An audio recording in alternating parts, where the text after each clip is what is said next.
واصل صاحب اب ذرا یہ بتائیے فضائل کے ساتھ ساتھ، تاکہ تھوڑا سا فضائل کا بھی ذکر ہو جائے، وہ ابھی تک مسنگ ہے تھوڑا، تو فضائل اعتکاف کیا ہیں وہ بھی ذرا احادیث کی روشنی میں بتائیے، اور ساتھ ساتھ یہ بھی بتائیے کہ مسائل کیا کیا ہیں۔ بسم اللہ الرحمن الرحیم۔ بہت شکریہ جنید بھائی۔ آج تو جو گفتگو جس طرح چلی ہے، میں تو سوچ رہا تھا کہ آج کی نشست کا ایک عنوان ثانی اگر ہم بنانا چاہیں تو وہ جو جملہ آپ نے پہلے کہا کہ حسین اعمال کا ایزی لوڈ کر کے اللہ سے کنیکٹیوٹی کی جائے، یہ بہترین اس کا عنوان ثانی سمجھ لیں اسے آج کی نشست کا۔ واقعتاً ہمارے پیکیجز باقی ختم ہو چکے ہیں نیک اعمال کے۔ اعتکاف میں جو بہترین بات ہے وہ یہ ہے کہ ایک بندہ گویا اسے ملتزم مل جاتا ہے، وہ اللہ کے دروازے سے چمٹ جاتا ہے۔ دروازے سے چمٹ جانا ہے اس شہنشاہ کے دروازے سے جس کے بارے میں بڑا خوبصورت شعر ہے، دراستان تو ہر کس رسید مطلب یافت، روا مدار کے من نا امید برگردم۔ تیرا آستانہ تو وہ آستانہ ہے جہاں سے ہر کوئی اپنی مراد پاتا ہے، تو کیسے گوارا کرے گا کہ میں ایک نامراد یہاں سے چلا جاؤں۔ جولی پھیلا کے بندہ اس کی بارگاہ میں بیٹھ جائے، یہ اعتکاف ہے سب سے کنارہ کش ہو کے۔ اس میں ایک خاص جو قرآن مجید میں اللہ تعالیٰ نے حضور نبی کریم صلی اللہ علیہ وسلم سے بھی ارشاد فرمایا، وَذْكُرِ اسْمَ رَبِّكَ وَتَبَتَّلْ إِلَيْهِ تَبْتِيلًا، اپنے رب کے نام کا ذکر کر اور سب سے کٹ کر اس کی طرف متوجہ ہو جائے۔ یہ جو سب سے کٹ کر متوجہ ہونا ہے تبتل، یہ تبتل کی کیفیت ملتی ہے اعتکاف کے حجرے میں جا کر۔ یہ جو پروفیسر صاحب ابتدا میں فرما رہے تھے، ٹھیک بالکل، یہ لمحات جو اعتکاف کے اندر ملتے ہیں، وہاں جا کے بیٹھ کے بندہ تو وہ تو بڑی حسرت رہتی ہے نا جی، دنیا کے دندے تو ہر معاملات بلا دیتے ہیں، وہ کہتا ہے نا ڈھونڈتا ہوں پھر وہی فرصت کے رات دن، بیٹھا رہوں تصور جانا کیے ہوئے۔ وہ جو فرصت کے رات دن ہیں وہ میسر آ جاتے ہیں اس اعتکاف میں۔ عرض یہ ہے کہ اعتکاف میں 20ویں روزے غروب آفتاب سے پہلے اعتکاف کی نیت سے مسجد کے اندر موجود ہونا، یہ ہے پہلی بات کہ اب یہاں سے اعتکاف شروع کرنا ہے۔ یعنی 20ویں شب سے پہلے، 20ویں روزہ ہوگا 21ویں شب سے پہلے، 21ویں شب سے پہلے، یعنی 20واں روزہ جب گزرے گا 21ویں شب سے پہلے، تاک رات پہلی آتی ہے نا اس میں، تو 20ویں روزے غروب آفتاب سے پہلے اس نے مسجد میں بیٹھنا ہے، پہنچ جانا ہے، موجود ہونا ہے۔ اب یہاں سے اس کا اعتکاف کی نیت کے ساتھ وہ یہاں آیا ہے، اعتکاف شروع ہو گیا۔ دو قسم کے معاملات ہیں، ابھی بات ہو رہی تھی کہ اعتکاف کی اپنی 3 قسمیں ہیں۔ ایک تو وہ ہے جو یہ رمضان میں ہم 20ویں روزے سے لے کے پھر عید تک جو اعتکاف چل رہا ہے، جو نبی کریم صلی اللہ علیہ وسلم کی سنت مبارکہ، یہ سنت موقدہ علی الکفایہ جسے ہم کہتے ہیں کہ اگر بستی یا شہر کا ایک بندہ بھی کر لیتا ہے تو سب بری ذمہ ہو جاتے ہیں، لیکن اگر کوئی نہیں کرتا تو پھر گناہگار ہیں، وہ بستی پھر گناہگار ہے کہ اگر کوئی ایسے اعتکاف کو نہیں کرتا۔ یہ سنت موقدہ علی الکفایہ، اس میں تو 10 دن سے کم کا معاملہ ہی نہیں ہے، یہ تو یہی ہوگا۔ دوسرا اعتکاف ہے نفلی۔ اس نفلی اعتکاف میں جیسے پہلے بتایا گیا کہ اگر مسجد میں داخل ہو کے نیت کر لیتا ہے کہ میں جب تک رہوں گا اعتکاف سے رہوں گا، تو یہ کم از کم اس کا کوئی حد نہیں ہے، وہ ایک دن رات کے لیے بھی ہو سکتا ہے۔ عام طور پر لوگ 27ویں شب سے شروع کر لیتے ہیں، عام طور پہ یہ ہو جاتا ہے۔ تو نفلی اعتکاف کے لیے ایک ہے واجب اعتکاف۔ اچھا، وہ کیا؟ جب کوئی منت مان لیتا ہے، نظر مان لیتا ہے کہ اگر میرا یہ کام ہو جاتا ہے، اللہ تعالیٰ کی بارگاہ میں کو فریاد کرتا ہے، تو وہ کہتا ہے کہ میں اتنے دن کا اعتکاف کروں گا، تو وہ، لیکن اب یہ جو سنت اعتکاف ہے اور وہ جو واجب اعتکاف ہے، دونوں میں روزہ شرط ہوگا۔ نفلی اعتکاف میں روزہ شرط نہیں ہے۔ اب یہاں سے جب بندہ اعتکاف کے اندر بیٹھ گیا ہے تو پہلی بات یہ ہے کہ اس میں جو پردہ لگانا ہے وہ مستحب ہے، سنت ہے، مگر واجب نہیں ہے، لازم نہیں ہے۔ لازم نہیں ہے کہ اگر وہ مسجد کے اندر بندہ بیٹھتا ہے تو اس کے لیے پردہ حجرہ یہ لازمی بات نہیں ہے۔ اجتماعی اعتکاف بھی ہوتا ہے، مسجد نبوی وغیرہ میں اعتکاف بالکل اجتماعی ہوتا ہے، پردوں کے بغیر ہیں۔ بلکہ اگر مثال کے طور پر پردہ بہت سے لوگ اس لیے بھی لگاتے ہیں کہ ٹھیک ہے ذرا ان کی ایک پرائیویسی ہوتی ہے نا، پرائیویسی کے لیے ہو جاتا ہے، لیکن وہ لازم نہیں ہے۔ ٹھیک ہے، بالکل صحیح ہو گیا۔ اعتکاف میں بیٹھنے والا بغیر ضرورت شرعی کے یا ضرورت طبعی کے اعتکاف سے مسجد سے باہر نہیں آ سکتا۔ اسے مسجد سے باہر پیشاب پخانہ وغیرہ کے لیے، وضو کے لیے اسے مسجد سے باہر آنا ہے، لیکن ویسے وہ مسجد سے باہر نہیں رہے گا، مسجد کے اندر ہی رہے گا۔ فنائے مسجد کا جو تصور ہے وہ ذرا میں آپ عرض بتا کرتا دینا۔ ہوں کہ اگر وہ اس نے مثلا غسل ایک فرض ہے، فرض غسل اس پر آ جاتا ہے جب اس نے ناپاکی سے پاک ہونے کے لیے غسل کرنا ہے، اگر ایسی صورت بن جاتی ہے تو اس کے لیے تو وہ جہاں بھی اس کو غسل خانہ میسر ہوگا وہاں جائے گا مسجد سے باہر۔ لیکن اگر فرض کر لیں کہ ٹھنڈک حاصل کرنے کے لیے غسل کرنا چاہتا ہے تو اب اگر غسل خانہ فنائے مسجد میں ہے تو پھر وہ وہاں جا سکتا ہے۔ فنائے مسجد سے مراد کیا ہے بھی سمجھا مسجد دیجئے۔ کے صحن سے متصل جو جگہ وضو خانہ وغیرہ ہوتا ہے یا جوتے جہاں اتارتے ہیں لوگ، یہ بالکل مسجد سے متصل جگہ ہے، ٹھیک ہے، یہ فنائے مسجد ہے۔ ٹھیک ہے، احاطہ مسجد سے باہر نہیں نکل سکتا وہ بلا ضرورت۔ اوکے، اب یہ اس کے لیے مسئلہ ہے۔ عورت اگر اعتکاف میں بیٹھتی ہے وہ اپنے اس کے لیے افضل ہوتا ہے گھر کے اندر بیٹھنا، ٹھیک ہے، تو گھر کے اندر ایک حصہ مخصوص کر لیتی ہے اور وہاں اس کو بیٹھنا ہوتا ہے، وہاں وہ بغیر ضرورت طبعی کے اپنے اس حجرے سے باہر نہیں نکل سکتی، کچن وغیرہ نہیں جا سکتی۔ اچھا یہاں ایک بات ہے کہ اگر ایک شخص اعتکاف میں بیٹھا ہے مسجد میں اور وہاں اس کے لیے سحری افطاری کا انتظام خود نہیں ہوتا، مثلا ایسی مسجد ہے وہاں نہیں آتا، تو وہ کھانا لینے اپنے گھر جا سکتا ہے لیکن وہاں وہ بیٹھ کر گفتگو نہیں کر سکتا، نہ بیٹھ کر کھانا کھا سکتا ہے۔ اچھا، یعنی وہ اگر اس کے پاس کوئی ایسی سہولت نہیں کہ کوئی اس کو کھانا پہنچا دے، کوئی بچہ اس کو کھانا پہنچا دے یا کوئی مسجد میں سحری افطاری کا انتظام ہو، اگر ایسی سہولت موجود نہیں ہے تو وہ گھر جا کے کھانا لا سکتا ہے اور پھر آ کے مسجد کے اندر، یعنی وہ گھر پہ فون کر دے موبائل سے کہ میرا کھانا ریڈی رکھیں، میں یہ آیا اور کھانا لے کے واپس آیا۔ اب موبائل سے بڑی بات یاد ذرا موبائل کا ہی بتا دیجیے گا۔ جی، موبائل میں اب یہ ہے کہ جس طرح مسجد کے اندر بیٹھا بندہ ویسے وہاں دین کی بات کر سکتا ہے، موبائل کے اوپر بھی بات تو ہو سکتی ہے لیکن بات ہے بلا ضرورت تو دینی باتیں تو کرنی نہیں نا، بات مطلب وہ اور سناؤ نہیں کہنا، یہ ایسے ہی ہے جو باتیں لمبی چوڑی شروع ہوئی ہوئی ہیں، اور سناؤ نہیں کہنا، اور سناؤ نہیں کہنا، صرف اللہ ہی سے لو لگا کے رکھنی ہے۔ اچھا مختصر اگر دو چار باتوں کے جواب مل جائے تو ذرا آسان لوگوں کے لیے بھی ہو جائے گا۔ ایک تو یہ کہ بتائیے خوشبو لگا سکتے ہیں، تیل لگا سکتے ہیں، کپڑے تبدیل کر سکتے ہیں، شاور لے سکتے ہیں؟ بالکل خوشبو لگا، وہ تو شاور والی بات تو میں نے پہلے کر دی، بالکل ٹھیک ہو گیا، خانہ فنائے مسجد میں ہے تو وہ کر سکتا ہے، خوشبو لگا سکتا ہے، سر میں تیل لگا سکتا ہے۔ نبی اکرم صلی اللہ علیہ وسلم جب آپ کا حجرہ اعتکاف کے لیے بنایا جاتا تھا تو سرکار دو عالم مسجد کے اندر سے سر اقدس حجرہ آپ انور کے اندر کرتے تھے، اور حضرت عائشہ صدیقہ رضی اللہ تعالیٰ عنہ فرماتی ہے کہ ہم وہاں بیٹھ کے سرکار کے سر اقدس کو غسل دیا کرتے تھے، تو وہ اس میں کنگھی سبحان اللہ۔ اچھا کوئی اگر کاروباری ڈیل آ گئی، کوئی سودا آ گیا، میسج آ گیا بھئی اچھی ڈیل ہے ذرا بات کر لو، تو کوئی فون کر سکتا ہے؟ ضرور کر سکتا ہے، اس میں کوئی ممانعت نہیں ہے لیکن اسے جو پرہیز ہے، اجتناب ہے، وہی افضل ہوگا، مگر ضرورتاً وہ کر سکتا ہے۔ اب آپ کو جتنے مسائل یاد آتے رہیں آپ یاد کرتے رہیں، آپ نے بتانے سا رہے ہمیں تاکہ لوگوں کو پہنچاتے رہیں۔ رسائل قرآن پہ آتے ہیں، آئیے ذرا قرآن پاک کے بارے میں بتائیے۔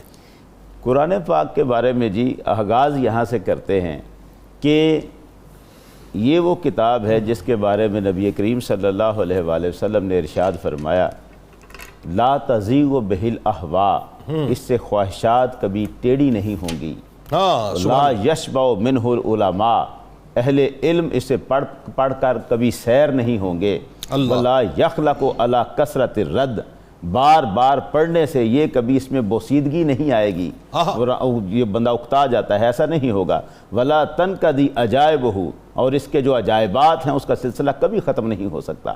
یہ ایسی کتاب ہے، بدلے گا زمانہ لاکھ مگر قرآن نہ بدلا جائے گا، قول محمد قول خدا فرمان نہ بدلا جائے گا۔ یہ وہ کتاب ہے۔ اب اس کی جو تلاوت ہے جس کے بارے میں حضور سید عالم صلی اللہ علیہ وسلم نے یہ ارشاد فرمایا کہ ایک حرف جو پڑھتا ہے، من کرا حرفن، جو ایک حرف پڑھتا ہے اس کے لیے ایک نیکی، اور نیکی 10 نیکیوں کے برابر، اور الحسنۃ بعشر امثالہا، 10 نیکیوں کے برابر۔ اور پھر آپ نے ارشاد فرمایا کہ میں یہ نہیں کہتا کہ الف لام میم ایک حرف ہے، فرمایا الف ایک حرف ہے، لام ایک حرف ہے، میم الگ تیسرا حرف، تو یوں یہ صرف الف لام میم کہنے سے 30 نیکیاں، یہ تو الگ اپنی جگہ پر موجود ہے۔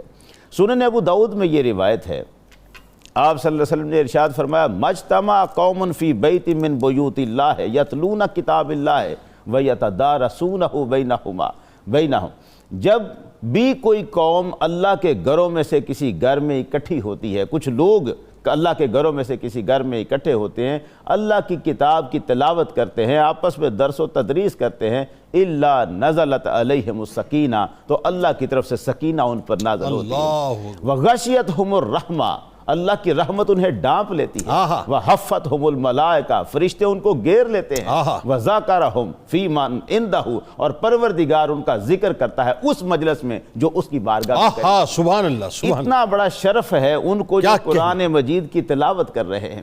پھر یہی قرآن مجید ہے جو قیامت کے دن شفاعت کرنے کے لیے حاضر ہوتا ہے۔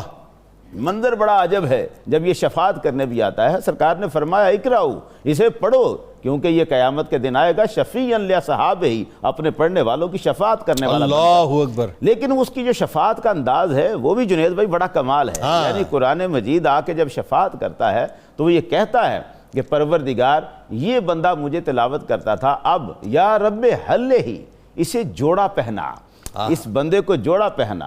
اس کے قرآن کے کہنے پر فَيُلْبَسُ تاج الکرامہ، سرکار نے فرمایا کہ اسے کرامت کا تاج اس بندے کو پہنایا جاتا ہے، عزتوں کا تاج اس بندے کو پہنایا جاتا ہے، مگر قرآن جو پاس دیکھ رہا ہے کہ اس بندے کو میرے کہنے پر، میری سفارش پر تاج عزت پہنایا گیا، اس پہ بس نہیں کرتا۔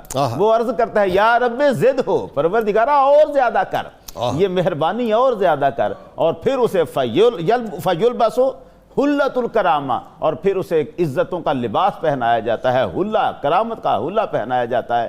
اور پھر قرآن کہتا ہے یا رب ارض عنہ، پروردگارہ اس پہ راضی ہو جا، یہ میری تلاوت کیا کرتا تھا تو اس پہ راضی ہو جا، فَيَرْضَ عَنْهُ، اور قرآن کی اس سفارش سے پروردگار اس بندے پہ راضی ہو جاتا ہے۔ یہ جو قرآن مجید ہے اس کی تلاوت کا جو معاملہ ہے، سرکار دو عالم صلی اللہ علیہ وسلم نے ارشاد فرمایا، بخاری شریف کی یہ روایت ہے، مَثَلُ الَّذِي يَقْرَأُ الْقُرْآنَ کَالْأُتْرُجَّ، یہ جو قرآن کی تلاوت جو بندہ کرتا ہے، جو مومن قرآن کی تلاوت کرتا ہے، اس کی مثال سنگترے کے پھل کی طرح کی، طعمھا طیب وریحھا طیب، جس کا ذائقہ بھی مزیدار میٹھا ہے، پاکیزہ ہے، پاک ہے، اور اس کی خوشبو بھی نہایت پاکیزہ ہے۔ والذی لا یقرأ، اور وہ شخص جو اس کو نہیں پڑھتا ہے تو مومن مگر اس کی قرآن کی تلاوت نہیں کرتا، کالتمرہ، اس کی مثال ہے کھجور جیسی، طعمھا طیب، جس کا ذائقہ تو میٹھا ہے، ولا ریح لہا، لیکن اس کی خوشبو نہیں ہے۔